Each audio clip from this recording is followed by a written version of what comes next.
Hello and welcome to a Real Talk mini edition. This is where I try to celebrate the magic of cinema in bite-sized doses. Today's episode is one that I never wanted to record, but it's also one of the most important. We're here to honor the incomparable David Lynch, a filmmaker, an artist, and a visionary whose work changed the landscape of cinema forever.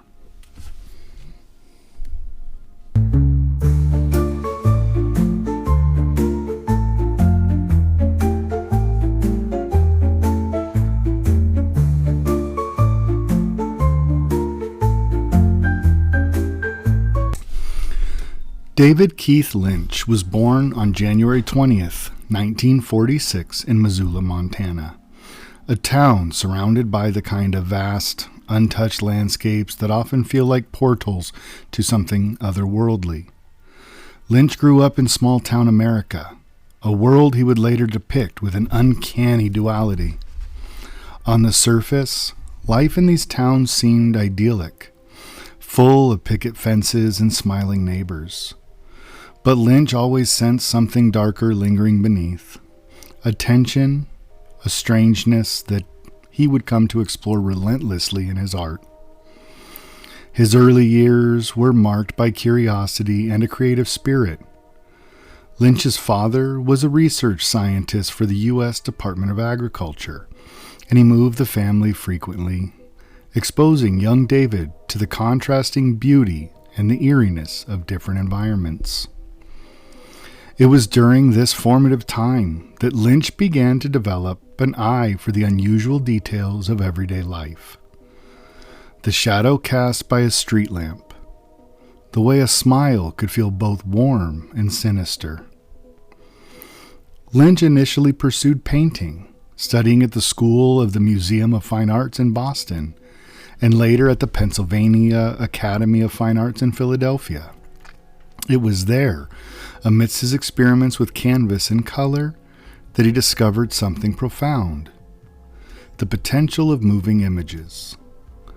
Inspired by the idea of creating a moving painting, Lynch began to experiment with short films, blending his love of surrealism and the tactile textures of paint with the unfolding dimension of time. In 1977, after years of painstaking work, Lynch released his debut feature film, Eraserhead.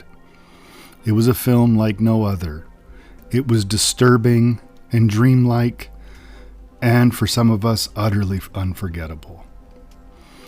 Eraserhead was this nightmarish exploration of fear, parenthood, and just how fragile our personal identity is.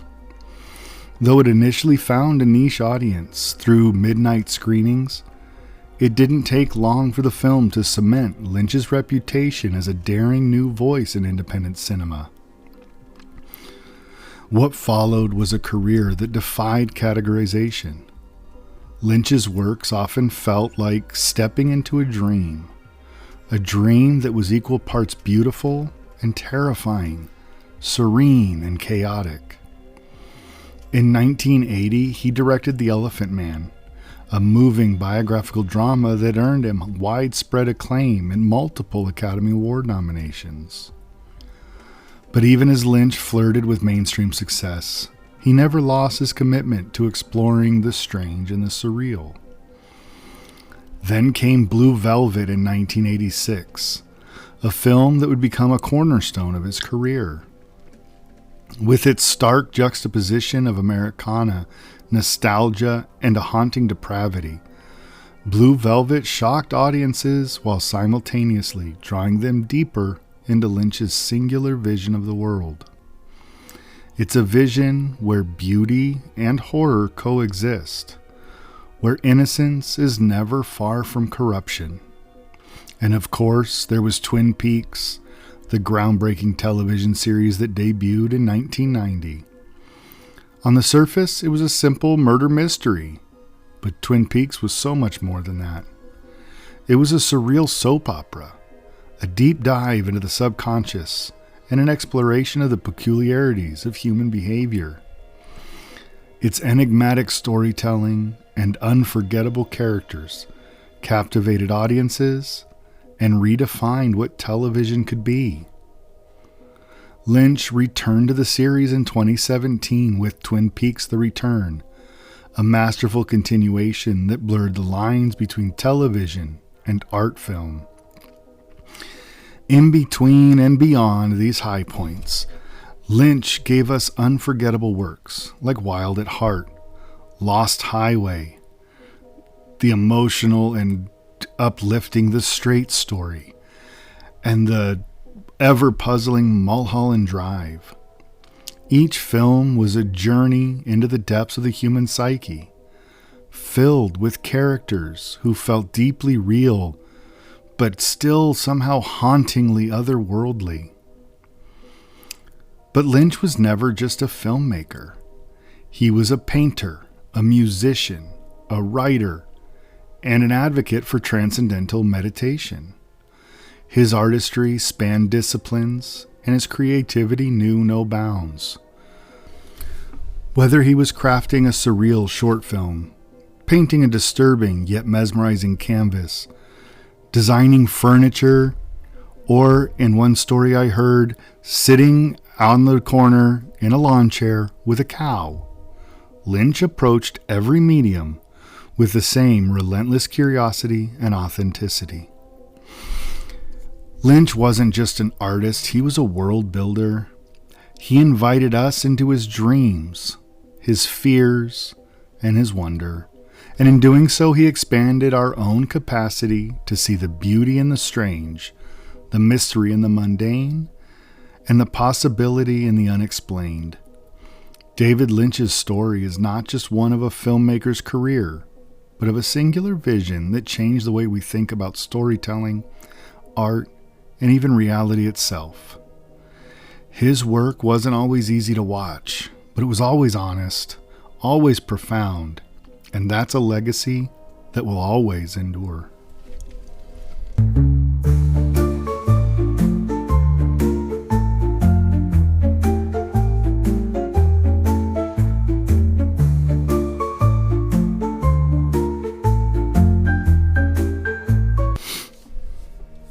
I just want to take a moment to give my personal tribute to David Lynch.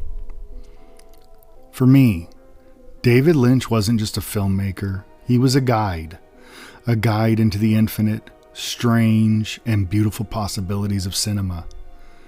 He was someone who didn't just tell stories, but he invited me to step into a world that was uniquely his. I still remember the first time I watched Eraserhead. It was in the mid to late 90s. I was working for Blockbuster Video. I had no idea what I was getting into as a 19-year-old kid. It was like opening a door to a room I didn't know existed.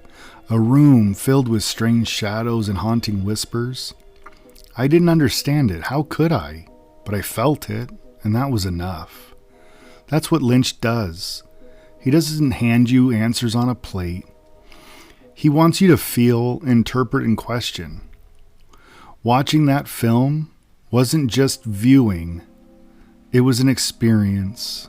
It was unsettling, hypnotic, and somehow strangely comforting all at once. And then there's Twin Peaks. Twin Peaks wasn't just a television show, it was an entire world. It had its own rules, its own rhythm. The sleepy town of Twin Peaks seemed so familiar at first. It was a cozy place filled with quirky characters, but then it all just unraveled, exposing all these layers of mystery, pain, and otherworldly wonder. Laura Palmer's story broke my heart, and her smile still haunts me. But Twin Peaks wasn't just about the mystery of who killed Laura Palmer. It was about something deeper. It was about the secrets that we all carry, the darkness that exists in every corner, and the beauty that somehow persists in spite of it all. The show taught me that storytelling doesn't have to be linear or tidy to be profound.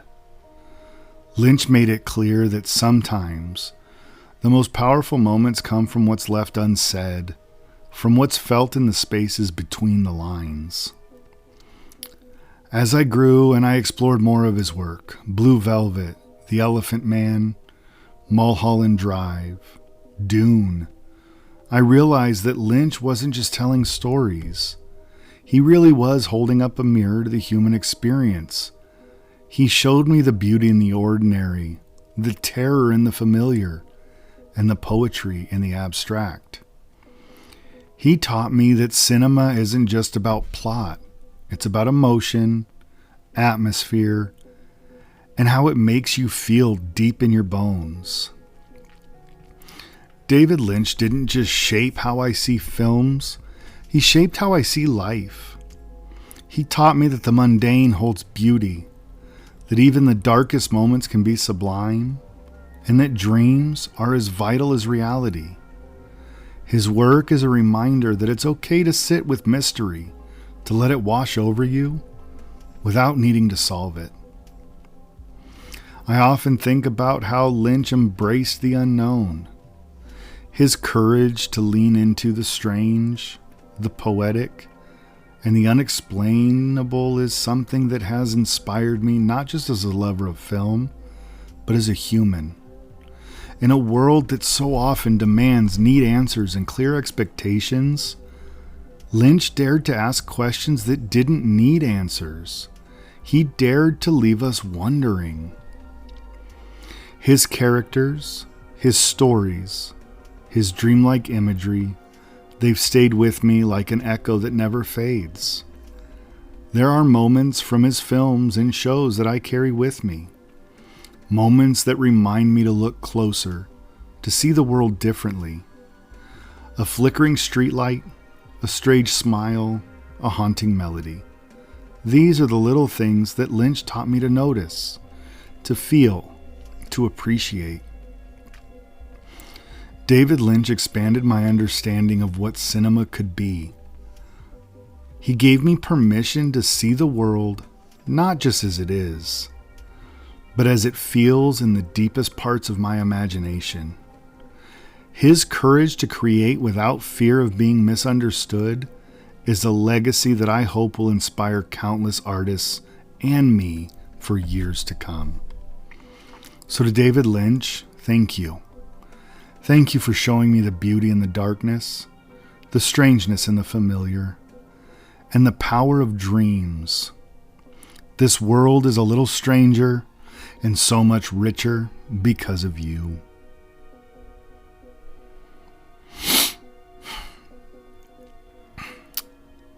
So David Lynch leaves us with a legacy that is enigmatic, intricate, and hauntingly beautiful as his films. His passing is a profound loss, but as we grieve, we also find gratitude in the incredible gifts he gave to the world.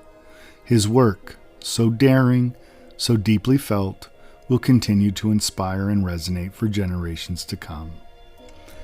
This has been Real Talk Mini Edition. Thank you for listening and for joining me in remembering a true visionary. Until next time, take care of yourselves, watch something weird tonight, and why don't you have 2 cookies and a Coke? And tip your hat to the great David Lynch.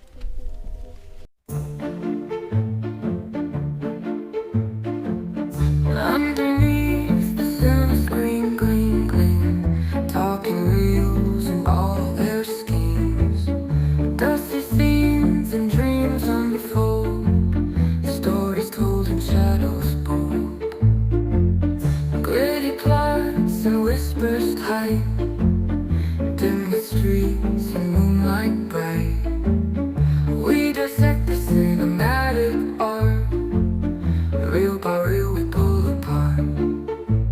The real talk where voices play with velvet words and starlit sway, reviewing tales both light and dark, classic films that leave a mark.